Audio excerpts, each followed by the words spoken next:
Welcome back to Blacklit Memory.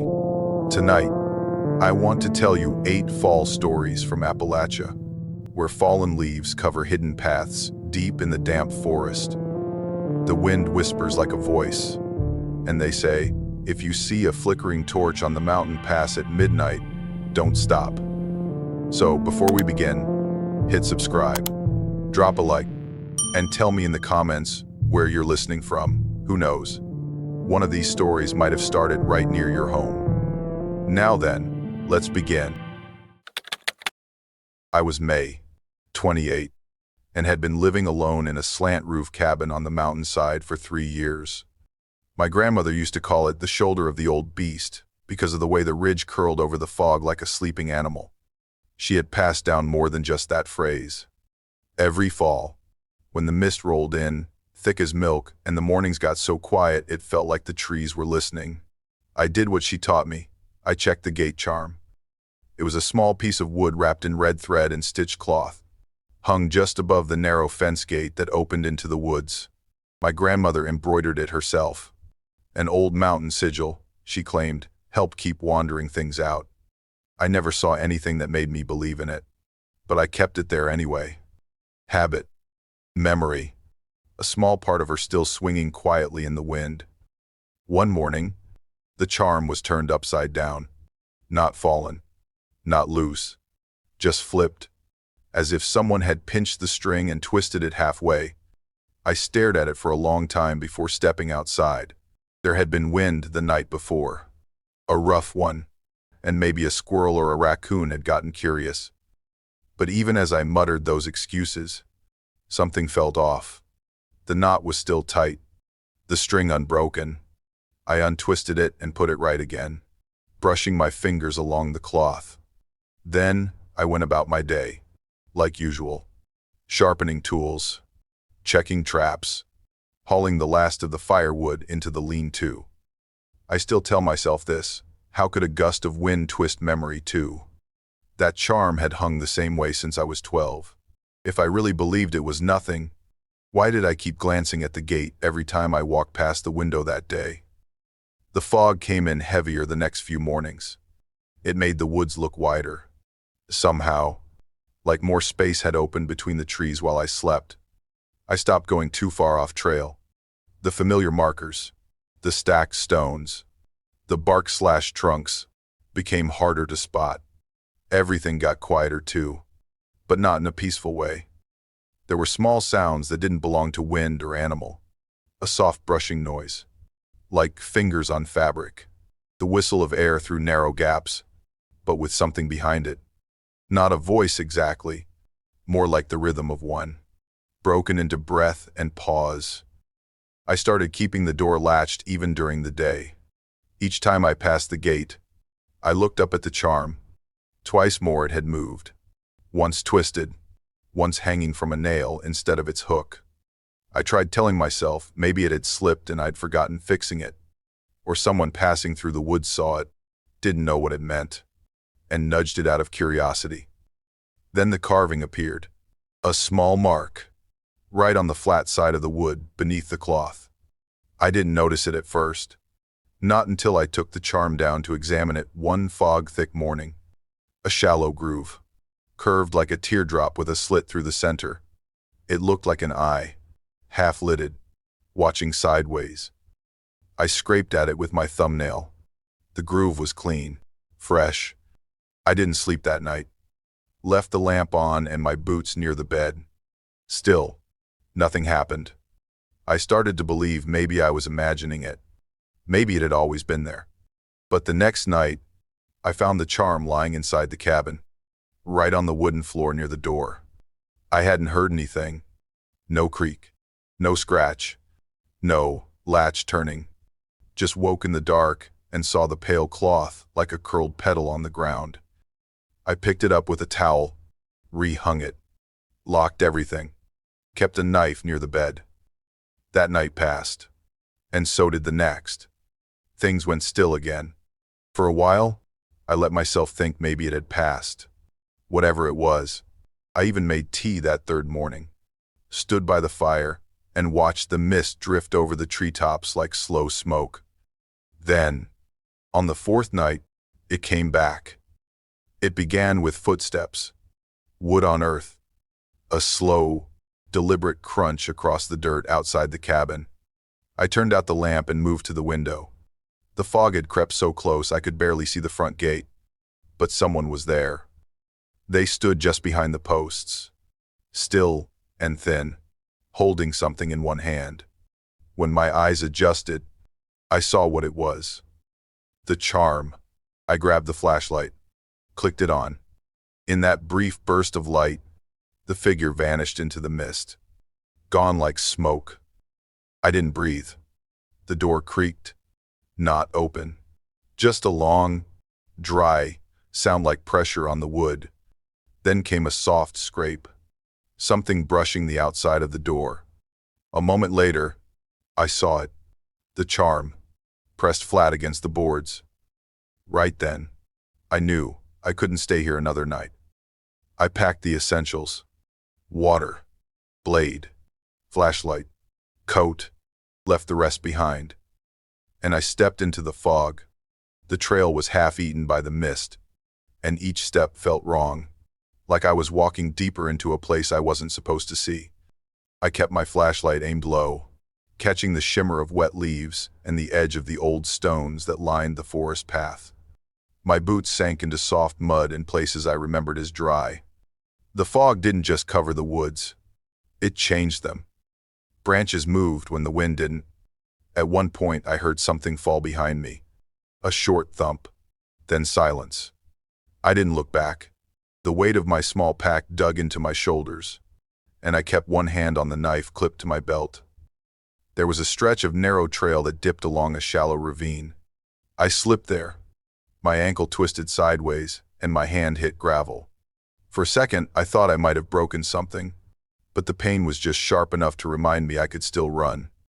My heart kept a rhythm louder than my boots. Once, I thought I saw a second beam of light weaving through the trees to my left, but it vanished when I turned. The air smelled like moss and something older, like the inside of a locked box. My grandmother used to say that certain fogs remember things. I didn't understand what that meant until that night. I don't know how long I walked. Time felt stretched, but eventually I saw the shape of another cabin, hunched beneath a crooked pine tree. Its door barely cracked open like someone had just stepped out. I hesitated. The place looked abandoned, but not rotten. I pushed the door open with my boot and slipped inside, turning to shut it quietly behind me. The interior was dim, but not empty.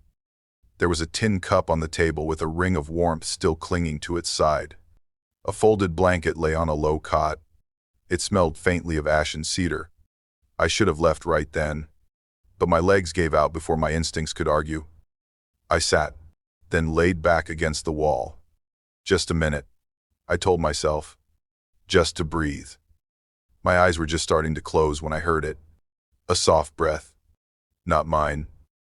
It came from behind the wall. I held still, every muscle locked. My skin prickled with the cold breath of the fog still clinging to my coat. Then, so slowly, I turned my head toward the thin wooden panel at the back of the room. Something moved behind it. I crawled to the window. Quiet, careful. I eased one eye through the crack in the frame. The outside world looked no different, but my breath caught in my throat. There was someone standing just beyond the pine, thin, wearing a mask carved from light wood, with a slitted eye painted across the forehead, the same shape that had been etched into the charm. They tilt their head, then step forward. I turn. The door creaks. The figure pushes it open. Light spills in. I rise, knife drawn, breath sharp. They rush me. I swing. Blade meets resistance. A grunt. A scrape. The figure twists, their hand reaching for mine. I shove hard. They fall backward. I grab the charm from the floor, clutched in one trembling hand. The fog bursts through the open door behind them. Wind howls. The figure vanishes in the white. Silence returns. The room is empty again. I stand there, chest heaving, a heart thrashing like a bird caught in wire. The charm is warm in my hand, not from the air, from something else. At dawn, I leave. The light cuts thin lines through the trees, and the fog begins to lift. I don't look behind me, not until I reach the edge of the clearing, where the trees split and the world feels real again. Then I glance back. The gate stands crooked behind me, but the charm hangs neatly on its nail. The embroidered eye stares outward. I don't touch it. I tuck my own into my coat pocket and walk away. But even now, when I close my eyes, I feel it. The weight of something watching through the mist. Following just behind. Silent. Patient. My name was Isaac. I was 32. A structural engineer, contracted for underground assessments. In early October, I was sent to survey the Old West Ridge coal mine, a place that hadn't seen a full crew in over 15 years. The company wanted to reopen it for limited excavation, and my job was to evaluate the emergency tunnels and make sure the air systems could still do their job. It was colder underground than I remembered. I had done shafts before, even deeper ones. But something about that mine made the skin on my arms tighten the moment the elevator clanged shut behind me. The emergency lights were on a timer, flickering dimly in sections. I carried the usual gear: air monitor, stabilizer probes, body cam. But I also brought an old miner's headlamp I found in the site office. It worked, surprisingly. Had that aged yellow glow to it, softer than LED but warmer, like it remembered things. I strapped it on and took my first steps into the lateral shaft. The mine groaned in the distance. Steel braces creaked with the shift of air. I thought I heard a voice. Just a murmur. Could have been the wind sliding through the ventilation grates. Could have been my own breath bouncing off stone. But I paused anyway, one hand on the wall, and listened. It said, "Come closer." Not loud, not sharp. Just the kind of whisper that's more felt than heard. My mouth went dry for a second. Then I shook it off. Sound does strange things underground. I rationalized. Maybe the vent system still carried echoes. The way sound curled in tight tunnels could make a breath from one shaft sound like a voice in another. I clipped the body cam to a support beam and left it rolling, just in case. Further in, the lamp began to flicker. Not all at once, but every few steps, like it was walking out of rhythm with me. My air monitor stayed stable, though the oxygen levels dropped slightly. I knew the signs, and I stayed calm. Still, I heard something behind me. Not just a voice this time. Footsteps. Soft ones. Not the kind boots make. Something more like skin on stone. I turned quickly. The body cam's light was still visible far down the tunnel, unmoving. There was nothing in front of me but dust and darkness. I held still until the monitor's slow beep reminded me to keep breathing. I opened the map. Standard layout. Predictable grid. But along the left edge of one branching shaft, there was a thin spur of tunnel that didn't match the blueprint. No label. No length data. Just a ghost line barely penciled in. Curious, I turned toward it. As I stepped in, the whisper came again. "You should go back." This time I froze. The words were clear. Not imagined. Not wind. Not echo. I took a breath and moved forward anyway. The corridor narrowed. Old tool hooks rusted along the walls. Dust drifted up with every step like fine ash. My headlamp flared, then dimmed. Suddenly, a sharp crack rang out behind me. Then another. Boom. A low, grinding sound. Debris clattered from the ceiling. Dust filled the air. The tunnel shook. I turned. A section of stone wall had collapsed across the main shaft behind me. My way out. Gone. I stepped back and the light died. Pitch black. My ears strained. Then I heard it. Breath. Close. Just behind my left ear. My hand shot down for the flashlight. The body cam clattered against the floor. I crouched, heart hammering, fingers scraping stone.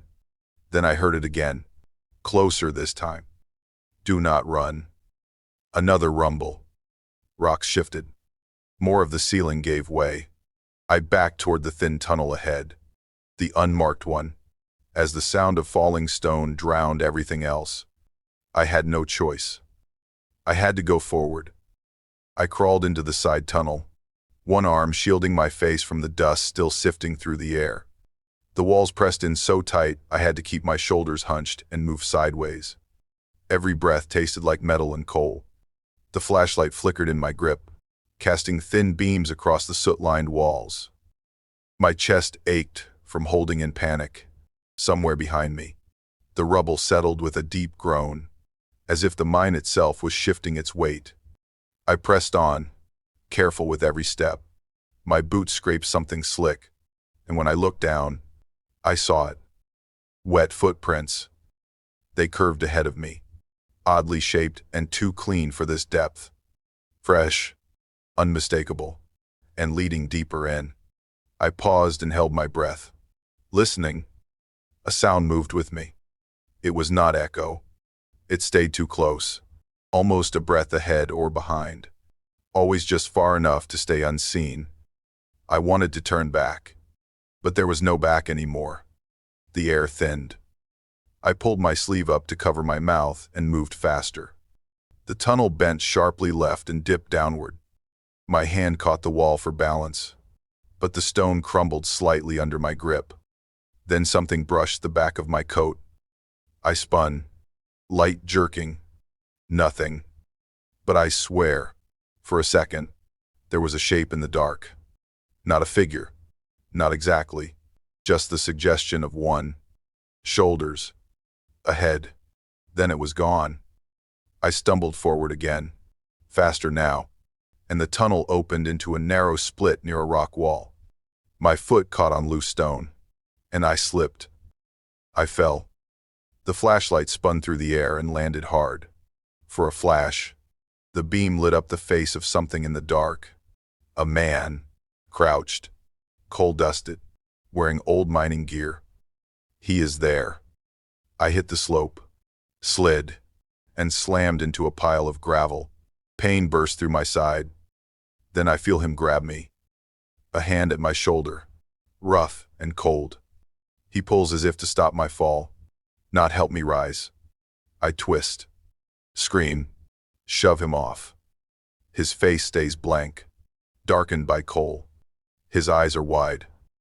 I kick, catch him square in the chest, and he stumbles back. Then I run. I scramble up the slope, head pounding, shoulder bruised, and hear the collapse behind me. A dull roar. Dust sprays into my face. I do not stop. I claw my way into the main tunnel, bruised and shaking.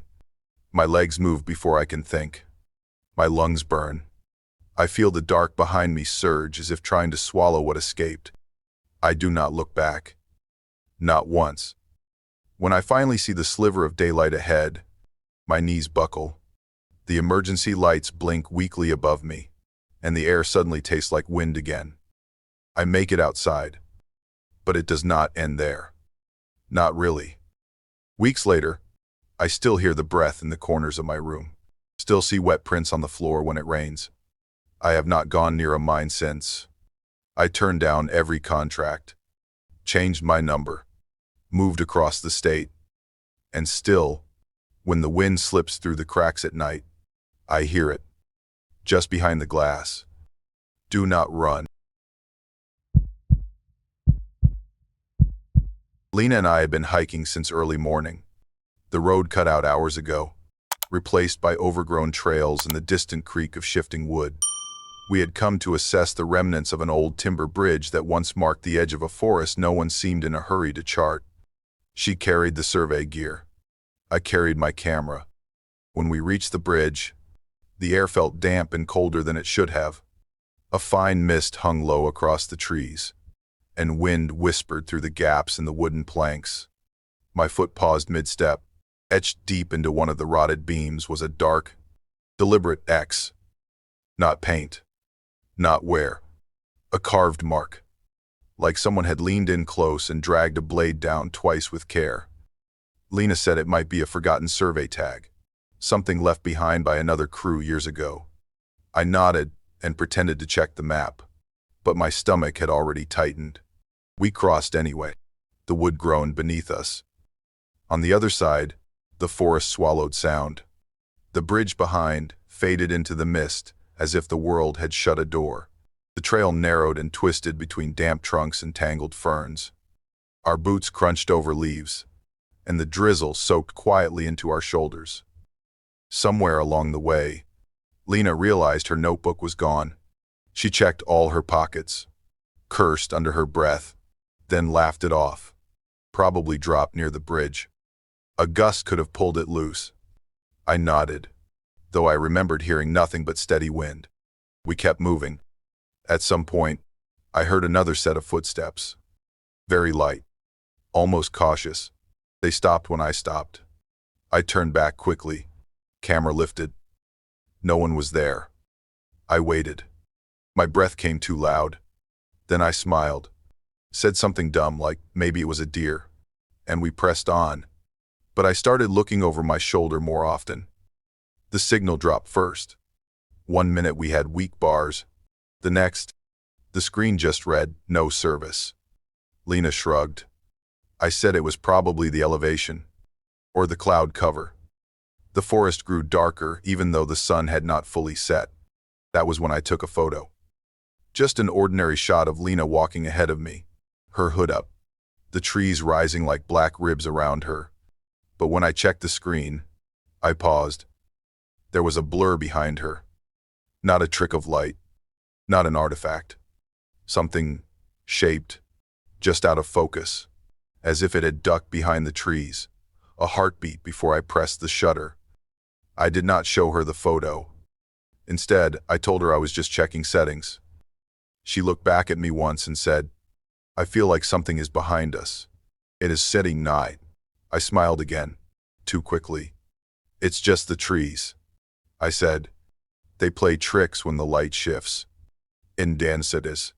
But I did not believe it. When night came, it came fast.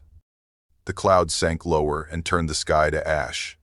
We turned back, hoping to make the bridge before full dark. Rain began to fall. Not hard, but steady. A fine curtain that made the planks slippery and the trees fade into shadow. The bridge looked different in the wet. The carved X was darker, almost bleeding into the wood.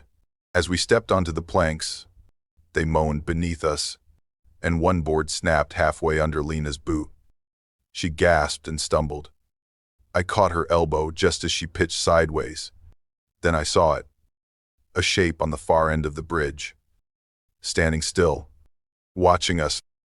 The figure raised one hand, not in greeting, not in warning, just slowly, like it had all the time in the world. Rain blurred the details.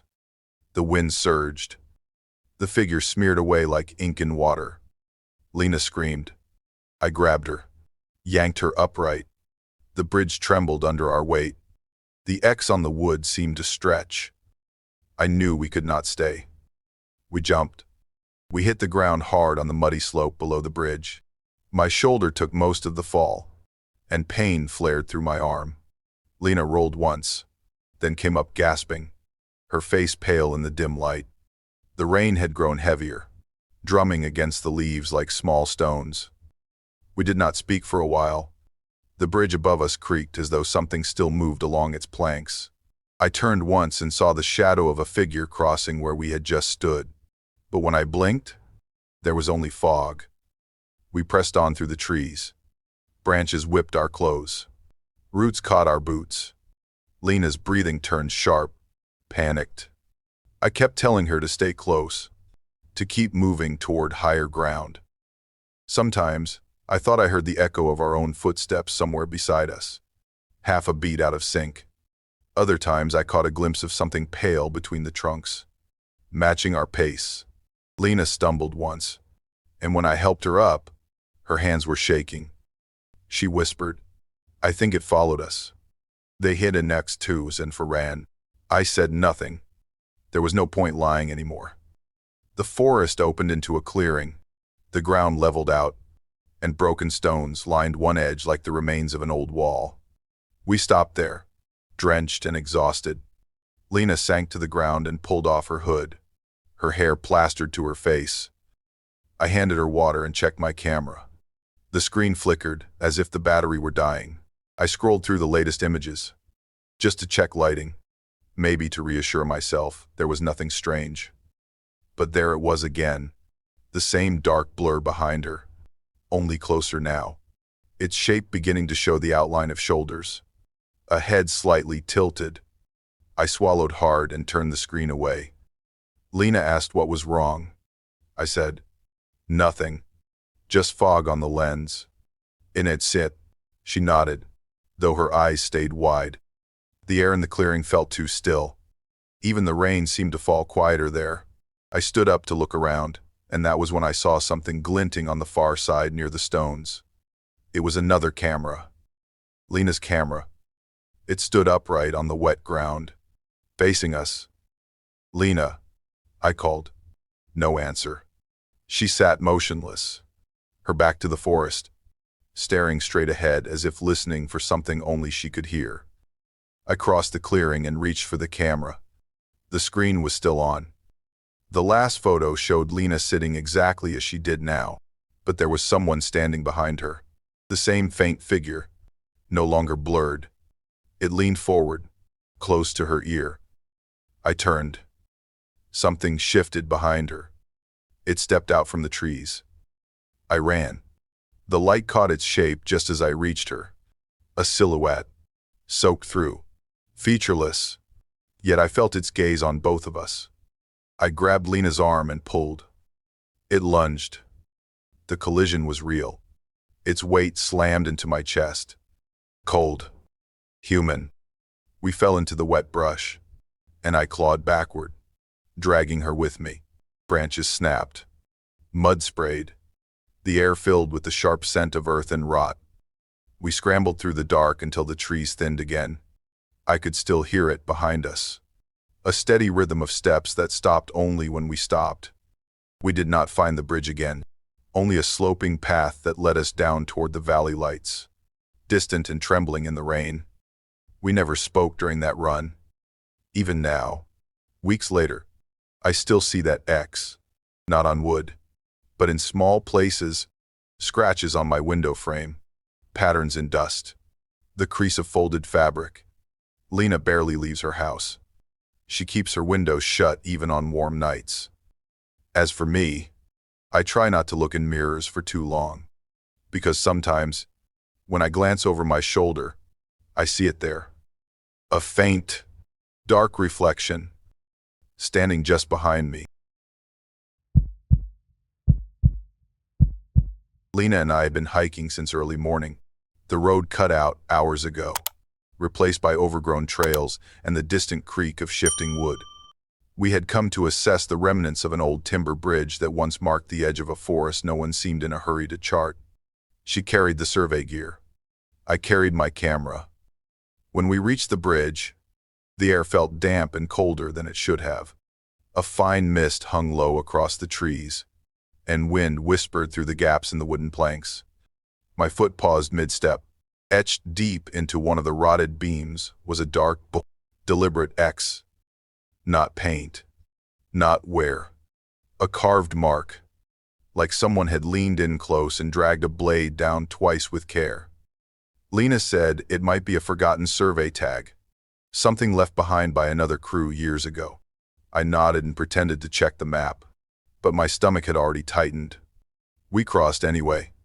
The wood groaned beneath us. On the other side, the forest swallowed sound. The bridge behind faded into the mist as if the world had shut a door. The trail narrowed and twisted between damp trunks and tangled ferns. Our boots crunched over leaves, and the drizzle soaked quietly into our shoulders. Somewhere along the way, Lena realized her notebook was gone. She checked all her pockets, cursed under her breath, then laughed it off. Probably dropped near the bridge. A gust could have pulled it loose. I nodded, though I remembered hearing nothing but steady wind. We kept moving. At some point, I heard another set of footsteps. Very light, almost cautious. They stopped when I stopped. I turned back quickly. Camera lifted. No one was there. I waited. My breath came too loud. Then I smiled. He said something dumb like maybe it was a deer, and we pressed on. But I started looking over my shoulder more often. The signal dropped first. 1 minute we had weak bars. The next the screen just read no service. Lena shrugged. I said it was probably the elevation, or the cloud cover. The forest grew darker even though the sun had not fully set. That was when I took a photo. Just an ordinary shot of Lena walking ahead of me. Her hood up, the trees rising like black ribs around her. But when I checked the screen, I paused. There was a blur behind her. Not a trick of light. Not an artifact. Something shaped, just out of focus, as if it had ducked behind the trees a heartbeat before I pressed the shutter. I did not show her the photo. Instead, I told her I was just checking settings. She looked back at me once and said, "I feel like something is behind us." When, I smiled again, too quickly. "It's just the trees," I said. "They play tricks when the light shifts. Thing just take cries." But I did not believe it. When night came, it came fast. The clouds sank lower and turned the sky to ash. We turned back, hoping to make the bridge before full dark. Rain began to fall. Not hard, but steady. A fine curtain that made the planks slippery and the trees fade into shadow. The bridge looked different in the wet. The carved X was darker, almost bleeding into the wood. As we stepped onto the planks, they moaned beneath us, and one board snapped halfway under Lena's boot. She gasped and stumbled. I caught her elbow just as she pitched sideways. Then I saw it, a shape on the far end of the bridge, standing still, watching us. The figure raised one hand, not in greeting, not in warning, just slowly, like it had all the time in the world. Rain blurred the details. The wind surged. The figure smeared away like ink in water. Lena screamed. I grabbed her, yanked her upright. The bridge trembled under our weight. The X on the wood seemed to stretch. I knew we could not stay. We jumped. We hit the ground hard on the muddy slope below the bridge. My shoulder took most of the fall, and pain flared through my arm. Lena rolled once, then came up gasping, her face pale in the dim light. The rain had grown heavier, drumming against the leaves like small stones. We did not speak for a while. The bridge above us creaked as though something still moved along its planks. I turned once and saw the shadow of a figure crossing where we had just stood. But when I blinked, there was only fog. We pressed on through the trees. Branches whipped our clothes. Roots caught our boots. Lena's breathing turned sharp. Panicked. I kept telling her to stay close, to keep moving toward higher ground. Sometimes I thought I heard the echo of our own footsteps somewhere beside us, half a beat out of sync. Other times I caught a glimpse of something pale between the trunks, matching our pace. Lena stumbled once, and when I helped her up, her hands were shaking. She whispered, "I think it followed us." In ecstasy, I said nothing. There was no point lying anymore. The forest opened into a clearing. The ground leveled out, and broken stones lined one edge, like the remains of an old wall. We stopped there, drenched and exhausted. Lena sank to the ground and pulled off her hood, her hair plastered to her face. I handed her water and checked my camera. The screen flickered as if the battery were dying. I scrolled through the latest images, just to check lighting, maybe to reassure myself there was nothing strange. But there it was again, the same dark blur behind her, only closer now, its shape beginning to show the outline of shoulders, a head slightly tilted. I swallowed hard and turned the screen away. Lena asked what was wrong. I said, "Nothing." just fog on the lens. So, she nodded, though her eyes stayed wide. The air in the clearing felt too still. Even the rain seemed to fall quieter there. I stood up to look around, and that was when I saw something glinting on the far side near the stones. It was another camera. Lena's camera. It stood upright on the wet ground, facing us. "Lena," I called. No answer. She sat motionless, her back to the forest, staring straight ahead, as if listening for something only she could hear. I crossed the clearing and reached for the camera. The screen was still on. The last photo showed Lena sitting exactly as she did now, but there was someone standing behind her. The same faint figure, no longer blurred. It leaned forward, close to her ear. I turned. Something shifted behind her. It stepped out from the trees. I ran. The light caught its shape just as I reached her. A silhouette, soaked through, featureless. Yet I felt its gaze on both of us. I grabbed Lena's arm and pulled. It lunged. The collision was real. Its weight slammed into my chest. Cold. Human. We fell into the wet brush, and I clawed backward, dragging her with me. Branches snapped. Mud sprayed. The air filled with the sharp scent of earth and rot. We scrambled through the dark until the trees thinned again. I could still hear it behind us. A steady rhythm of steps that stopped only when we stopped. We did not find the bridge again. Only a sloping path that led us down toward the valley lights, distant and trembling in the rain. We never spoke during that run. Even now, weeks later, I still see that X, not on wood, but in small places. Scratches on my window frame, patterns in dust, the crease of folded fabric. Lena barely leaves her house. She keeps her windows shut even on warm nights. As for me, I try not to look in mirrors for too long, because sometimes, when I glance over my shoulder, I see it there.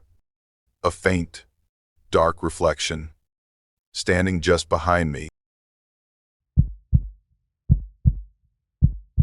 Every fall, I made the same drive. From my grandmother's place in Brevard back to the valley where I rented a small house beneath the pines. The leaves always turned earlier on her side of the ridge, and I never quite managed to leave before dark. That year, I was 30 and more tired than I admitted, but I told myself I knew the pass well enough. The fog started early. By the time I reached the first switchback, the high beams were useless against the curtain of mist. Then something flickered in the woods. A quick flare of orange light just off the shoulder. I slowed, leaning toward the window. It vanished. A few seconds later, another flicker, farther ahead this time, on the opposite side. I told myself it was a hunter, maybe someone marking a trail or warming their hands by a fire. It was that time of year. Still, it struck me how fast the light had moved. I turned on the radio to break the silence, but all I got was static. The pass always had dead zones. I knew that. I kept driving, trying not to look too long into the trees. Every few turns, the torchlight blinked again. Closer, first off in the distance, then closer to the embankment. I gripped the wheel tighter. The next switchback curved hard against the slope. I had to slow to almost a crawl. That's when I saw it again. The torchlight, clear and close, between two tree trunks. It didn't flicker like a normal flame. It pulsed, like someone was walking with it. I tapped the brakes. The light dropped lower and moved again. There was a clatter, something hitting the gravel beside the road. I leaned forward, squinting through the fogged windshield. Then came the sound. Footsteps, fast and heavy, rushing along the roadside gravel. I couldn't see the runner, just caught a glimpse of movement. Low, fast, purposeful, like someone racing to stay out of sight. My stomach turned. The radio screeched, then cut out completely. I reached for the dial but froze when the torch appeared again, this time right in the center of the road. It flashes bright. I slammed the brakes. The tires scream. The car jolts forward, then stops just short of the flame. My breath fogs the glass, and someone runs across the headlights. A shape. Human. Fast. I throw the car into park and grab the flashlight from the passenger seat. I jump out, shouting, but the only answer is the hiss of wind through the trees. The torch is gone. I step forward. There's no one on the road. Just the smell of smoke and wet leaves.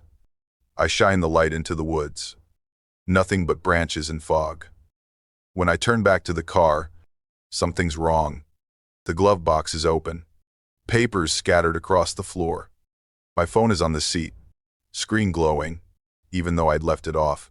The map app is running, but the path is blank. I don't remember unlocking anything. I don't remember hearing a door open.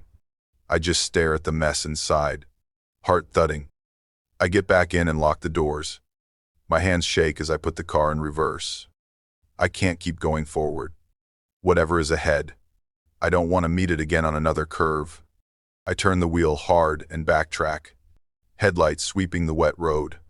There's a trail pull-off up near the overlook. If I can reach that, I can wait until sunrise, or at least until the fog clears. The air outside felt thicker once I stepped out again. The fog clung to everything, muting the trees and swallowing my breath. I had left the car near the pull-off and started uphill toward the small rest cabin the rangers used in summer. I told myself someone might still keep supplies there. Maybe a radio. Maybe shelter. The road curved so sharply that I couldn't see more than a few yards ahead. Rain began in a slow drizzle that soaked through my jacket almost immediately. The beam of my flashlight cut through the mist like a knife, revealing only more white. Every so often, I thought I saw a shape moving where the fog thinned, but it vanished as soon as I blinked. Then came the sound again, a branch snapping to my left. I turned and caught a glimpse of orange light among the trees. The torch. It was still there, weaving between trunks as if following me from a distance. I started walking faster, my boots slapping against the wet pavement. My heart thudded so loud I could hear it in my ears. The light kept pace, never closing in, just staying at the edge of sight. When I finally reached the turnoff for the rest cabin, the rain came harder, driven sideways by the wind. The cabin was smaller than I remembered. Just a single room with a tin roof and a broken sign nailed to the post. I pushed the door open and stepped inside. It smelled like damp wood and dust. Someone had left a few empty bottles on the counter and a threadbare blanket draped over a bench. I shut the door and wedged a chair beneath the handle. The flashlight beam wavered as I swept it around the room. Everything was still, except the wind scraping across the roof. For the first time since the drive, I let myself breathe. I sat on the floor and tried to steady my hands. I wanted to believe whoever had been out there was just a hiker, someone lost or drunk or playing some terrible joke. But then I remembered the way the light had appeared directly in front of my car. No one could move that fast. No one sane would try. I must have fallen asleep for a while, because the next thing I remember is the sound of wind rising like a scream through the cracks of the cabin. The rain had stopped, but a strange glow pressed against the window. I lifted my head and froze. The torchlight was back, right outside the glass. It flickers once, twice. The outline of a man forms behind it, the flame washing his face in a trembling orange. He is standing still, watching me through the window. I sit up slowly, the chair legs scraping the floor. He moves closer. The light swells until it floods the cabin walls. My breath catches. I grab the flashlight and push the door open before I can think. He stands near my car, the torch raised. The rain has stopped, and every drop clings to the trees like glass. His face is pale in the firelight, eyes fixed on me. For a moment, he doesn't move. Then he lifts his free hand and takes a step forward. I shout for him to stop. He doesn't. I shine the flashlight straight into his face, but he keeps coming. I can see now that his jacket is torn, streaked with mud. His lips move, but I can't hear a word. He reaches the edge of the light, and I see something glint in his other hand. Instinct takes over. I back away. pull the pocket knife from my coat, and hold it out in front of me. He lunges. The torch jerks, spilling sparks between us.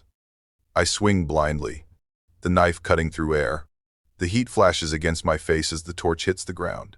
For a second, everything is noise. Shouting, a feet on gravel, wind in my ears. I shove him hard. He stumbles backward, trips over a root, and crashes into the brush.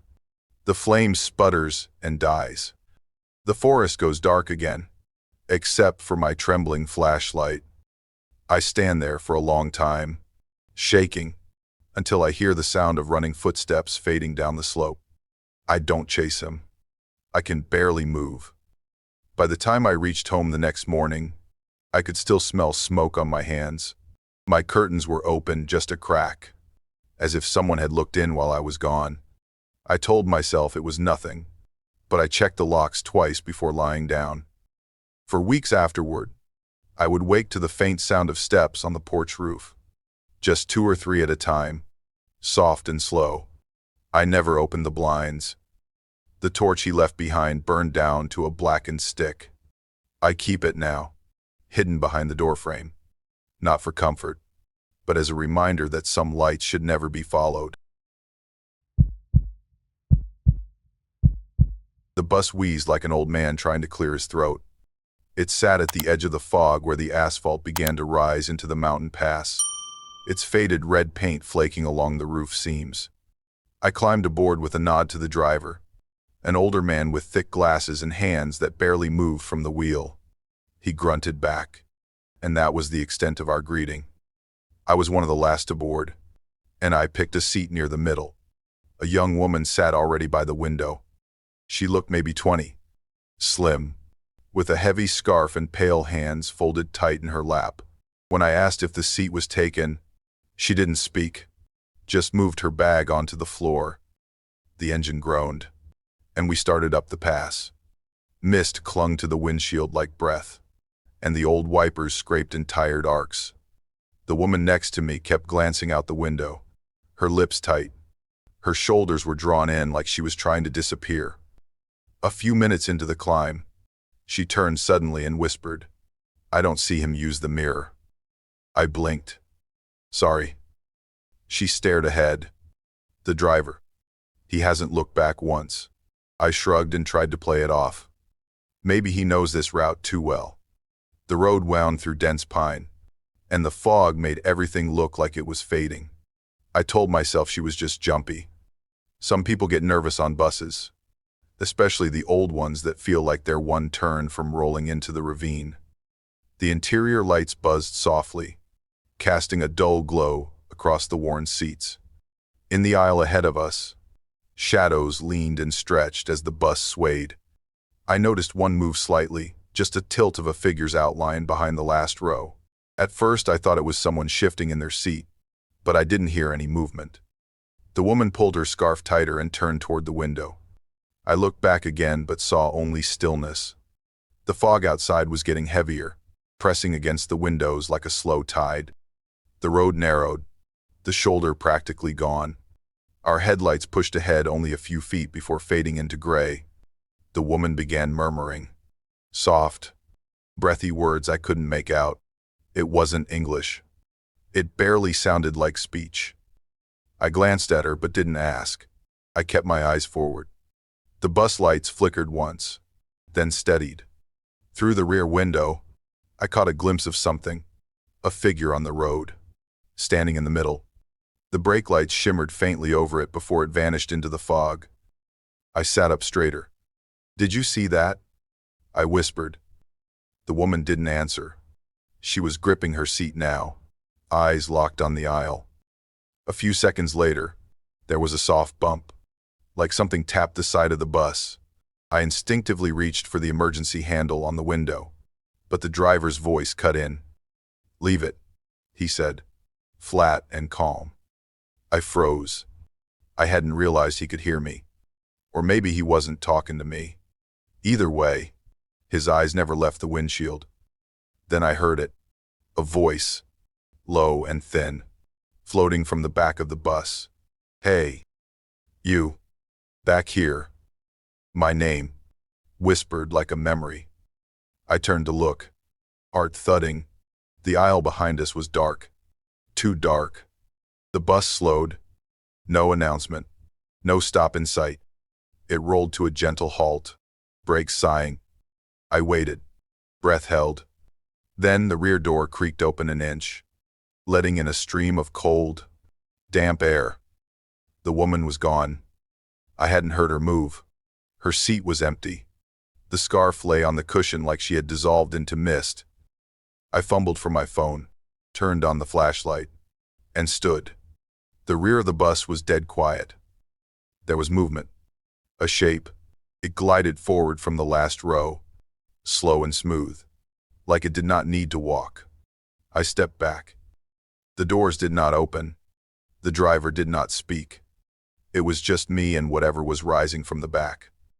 I bolted toward the middle exit. My shoulder hit the latch and I shoved with everything I had.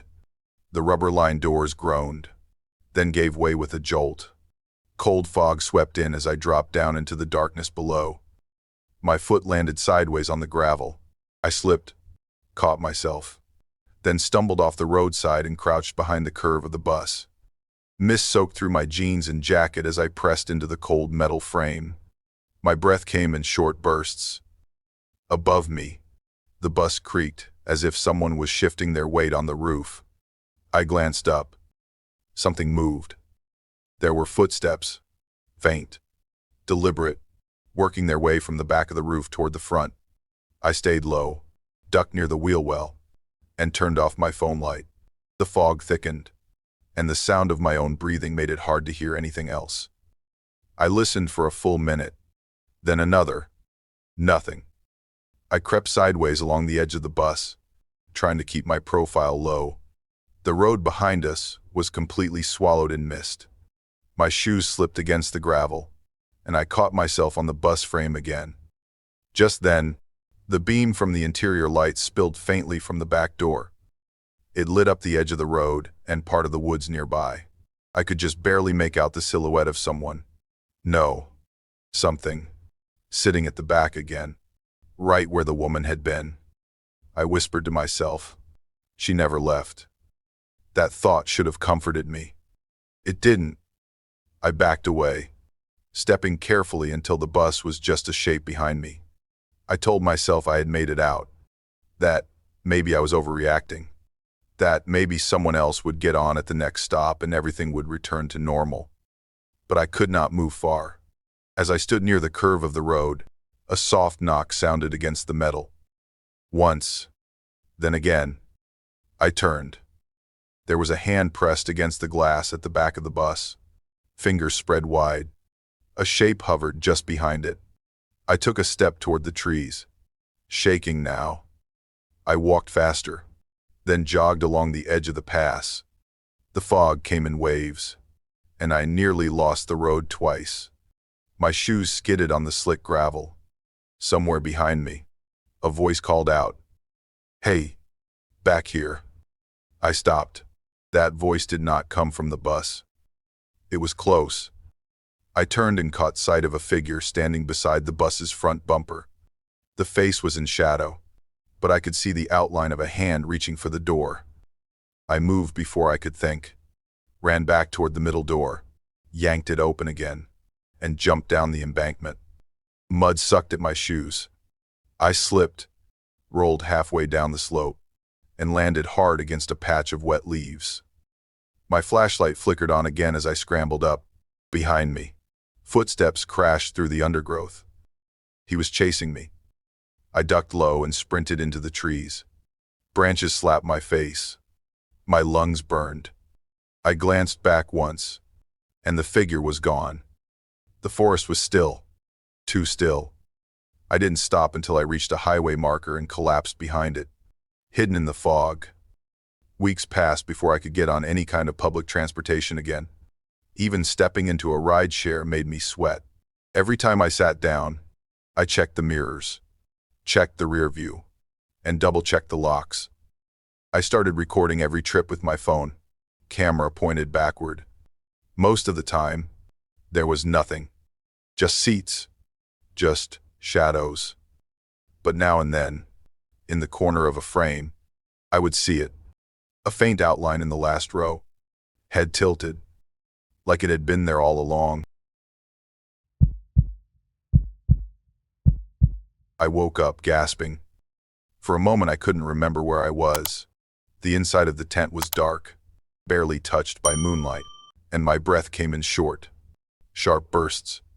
The sound that pulled me from sleep still lingered in my ears, faint, high-pitched, and metallic. A wind chime. Not the kind you buy from garden stores. It was thinner and harsher. It sounded like rusted metal scraping in circles. In the dream, it came from every direction, dozens of them, each one clanging just out of view. I sat up, pressed a hand to my chest. My name is Clara, 24, and I had come to this summit alone. It was supposed to be a quiet weekend. Just me, a backpack, and the ridgeline that always looked peaceful from the valley. The tent's fabric swayed gently in the wind. A draft slipped through the seams and made a soft whistling sound. I glanced toward the flap, saw nothing but trees and shadow. No wind chime. No sound now but the rustle of leaves far above. I told myself it was probably the trees creaking or the flap shifting. Mountain air can make everything sound stranger. I closed my eyes and tried to breathe slower.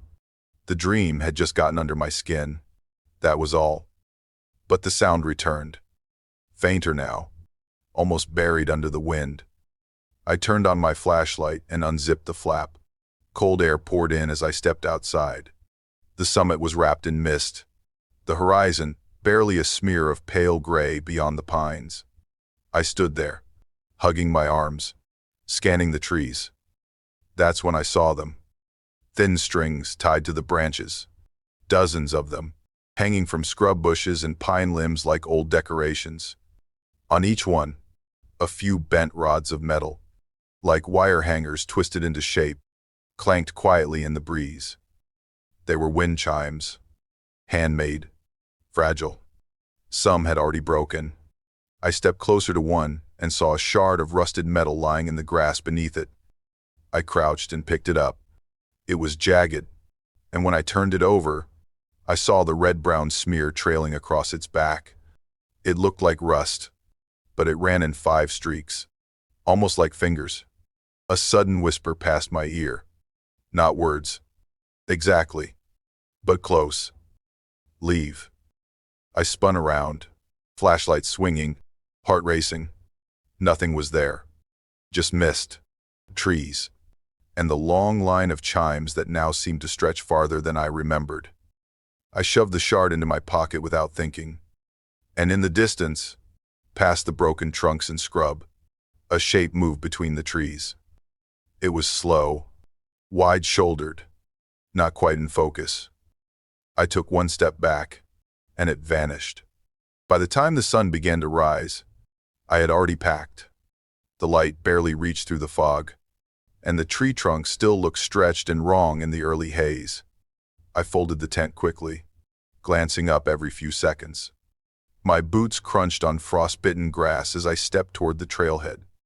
Then the wind chimes moved again.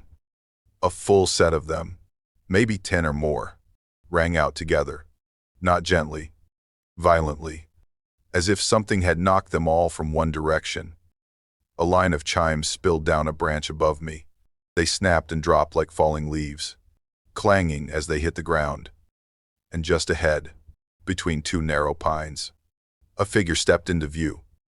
They stood still, not walking, not speaking, just watching me. I raised my voice. Hello. No reply. The figure took one slow step forward. I did not wait. I turned, heart pounding, and ran into the woods without a path. Branches tore at my sleeves as I ran. The trees were tighter here, the ground uneven with rocks and fallen limbs. But I didn't care. I just needed to put distance between myself and that figure. The breath in my throat burned, but I kept going. Behind me, I could hear the faint clang of metal, not rhythmic, not wind-blown. It was staggered, intentional. like someone brushing past the wind chimes with every step. I slipped on a patch of wet leaves, caught myself against a low branch, and pushed forward. The forest grew darker beneath the canopy. I no longer knew where the trail was. I only knew the slope was descending, and with each step, I was leaving the summit behind. But then I heard it again. Not from behind this time. From ahead, a single chime. Sharp, close. I froze and raised the flashlight. Through the trees, I saw something small swinging from a pine branch. Another wind chime. Its frame bent into a loop, metal pieces hanging like teeth. And behind it, a shadow. He was there, watching. I turned and ran again, lungs screaming. The slope leveled out briefly, and I climbed onto a broad rock ledge slick with dew. My boots slipped. I dropped to my knees and scrambled up the rest by hand. When I reached the top, I saw it. A single tall tree at the edge of the cliff, and tied to its trunk, more chimes. They rattled softly in the breeze, almost warning me not to come closer. I aimed the flashlight down the slope. Mist swirled below. I could see the shape again, climbing steadily. His face was obscured by the trees, but I knew he was coming for me. I stepped back toward the edge. The wind caught the chimes, sending a burst of sound into the air. He emerged from the trees below, slowly, hands open, face pale in the light. I shouted, "Stop! Stay there!" He didn't. He stepped forward, arms raised like he meant to grab me. I backed into the chimes and they clanged wildly. I reached out, grabbed the nearest one, and shook it hard. The sound rang out across the ridge. He flinches. His steps falter. I run along the ridge, leap a gap between boulders, and drop into another cluster of trees. Behind me, the wind howls through the chimes, and I hear him give chase. The woods blur as I race downhill. My foot catches on a root. I hit the ground hard, roll once, and come up dizzy. He is there, rushing forward. I throw the flashlight. It hits his shoulder. He stumbles. We collide. We both hit the ground. His hand grabs at my coat. I reach into my pocket. My fingers find the shard of rusted metal. I swing. The metal slashes across his hand. He yells and recoils. The sound is raw, pained, but human. He scrambles backward, slips, then vanishes into the fog. I stay frozen on the ground, gasping, until I can no longer hear his footsteps. Then I sit up, press my back to the cold stone, and shine the flashlight toward the summit. Empty. I never found the trail again. A rescue team picked me up near a ranger outpost at the base 2 days later. I told them I had gotten lost. That was the easy part. But back home, I changed. I hung the broken wind chime by my front door. I don't know why. I should have thrown it out. Now, every time the breeze shifts and that low, rusted rattle starts to ring, I stop what I am doing. I listen. I check every room. Sometimes I turn on the flashlight just to be sure I am alone, because the sound always feels like it is calling me back. The radio started hissing before I even reached the hill. It was one of those old sets mounted into the dash of my service truck, the kind that never really turned off unless you pulled the fuse. The voice that came through wasn't a broadcast. It was soft, uneven, almost human. Just a few words wrapped in static. Don't open. Then the signal cut. I frowned, gave the knob a tap, and the channel flipped to nothing but white noise. Probably some overlapping band or a bad line from a tower. Out here, you could lose every frequency within 10 miles. My name is Noah, 35, electrician and part-time repair tech. That morning, I had been called to check out a metal barn near the ridge, a place someone wanted to convert into a storage site. It had been left alone for years, and the owner said the power lines were old but intact.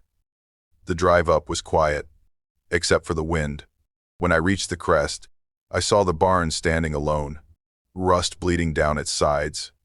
The big steel door sat slightly open, a few inches of darkness peeking through.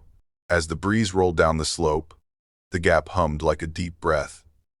I parked the truck and stepped out with my tools. The air smelled of iron and rain. Inside, the floor was covered in dust and scraps of wire. The steel door was heavier than it looked, its hinges crusted with red. I could see faint scrape marks in the dirt where the door had been dragged open recently. Someone had been here. Or something had. I set up the laser distance meter near the entrance and clipped a small camera to a beam. The idea was simple: track vibration, record the motion. If the door moved, I would see it. The first time it happened, I almost missed it. I had turned to measure the inner wall when I heard the smallest sound, a shift of metal. I looked back and saw the door had opened maybe half an inch. No wind was blowing. I crossed the floor and pushed it closed again. It groaned but held. I checked the hinges and the lock mechanism. No motor, no wiring, just a plain steel panel with a manual latch. It stayed quiet for the next hour. As dusk settled, the light faded from orange to gray. The barn grew colder. I sat on a crate, reviewing the footage on my tablet. For the first few minutes, nothing. Then, the camera caught a dark streak moving behind the door. Just for a moment, a blur that shouldn't have been there. I replayed it 3 times. It was quick, almost like a shadow leaning, then pulling back. Could have been a trick of light, I told myself. Maybe a reflection off my truck's headlights or an insect flying too close to the lens. But the movement was deliberate. It had shape. It had direction. Night came faster than expected. I locked up what I could and went to sleep in the cab of the truck outside the barn. The air was still. Even the crickets were quiet. Sometime past midnight, a metallic creak broke through the silence. I sat up, every nerve awake. The steel door was moving. It didn't slam. It eased open, a long-drawn sound that ended in a dull thud. A narrow line of light, faint, bluish, spilled out from the crack at the bottom of the barn. There shouldn't have been any light in there. I opened the door of the truck, flashlight in hand, and stepped out. The night was black as coal. I walked toward the barn, each footstep crunching against gravel. Inside, the camera's red indicator blinked in the dark. The steel door now stood fully open. Something shifted behind it. A slant of movement, just enough to make my pulse spike. I aimed the light toward it and caught a shadow bending along the wall, as if it had shape but no source. "Hey," I called out. My voice came out smaller than I expected. No response. The shadow tilted again, closer. I stepped back. Every instinct told me to turn and run, but I needed to know what it was, whether it was an animal, a person, or a reflection. My hand tightened on the flashlight. The shape started to move toward me. It made no sound, only a faint hum, like metal brushing metal. That was when I knew, if I stayed, I would not make it back to the truck. I turned, stumbled on the gravel, and ran for the exit. I ran to the truck, grabbed the toolkit, and pulled out the locking cables. The barn loomed behind me, its open door dark and breathing. I didn't want to go back inside, but I had to. If that door stayed open, I would never sleep again. The wind picked up as I stepped back into the barn. The steel door swayed slightly, creaking with each gust. I moved slow, flashlight in one hand, the thick metal cable in the other. When I reached the latch, I hesitated.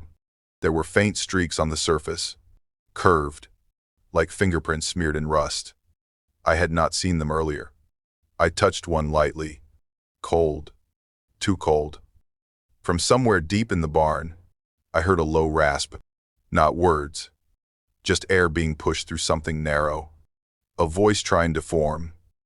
Open. The sound came from behind the steel door, not beyond it, like it had passed through the door itself.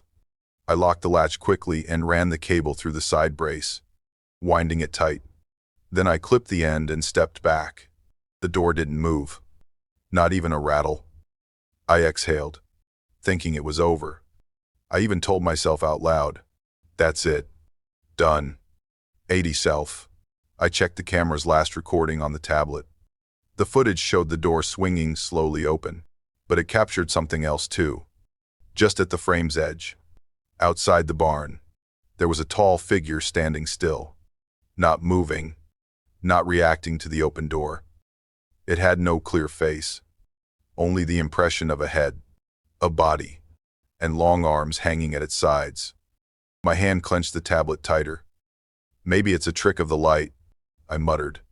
But even as I said it, I stood up and aimed my flashlight toward the outer edge of the barn, where the figure had appeared in the video. Nothing. Just the quiet slope and the road beyond. I stepped out to check the position where the camera had been placed. The barn's metal siding reflected a dull glow from my flashlight. Then I heard it. Movement behind me. I turned. The steel door was shifting again. Something pressed from the inside. It moved with weight, slowly, and with purpose. I rushed toward it, gripping the side brace. The door jerks open with force. I stumble. A figure lunges through the gap. Its hand strikes my shoulder, cold and solid like a steel rod. I fall back, crash against the dirt, and feel the wind knocked from my chest. I roll away, grab the handle of my flashlight, and swing. It connects. The figure reels, stepping back into the darkness of the barn. I scramble to my feet, muscles shaking, and slam the door shut again. I drive the cable back through the slot, pulling it tight, double knotting it with everything I have. The door holds. The silence returns. I sat in the truck for hours, staring at the barn. The lights inside were off. The camera was still. Nothing moved. But my hands would not stop trembling. Back home, things were never quite the same. Every time I heard the groan of metal, a gate, a hinge, even a drawer, my heart jumped. I started double-checking every lock. I avoided steel doors when I could. I dreamed sometimes of that figure still standing behind the door, one hand pressed flat against the surface, waiting for the latch to fail. And in those dreams, I always hear it speak. "Open. It is not just once, but it is enough."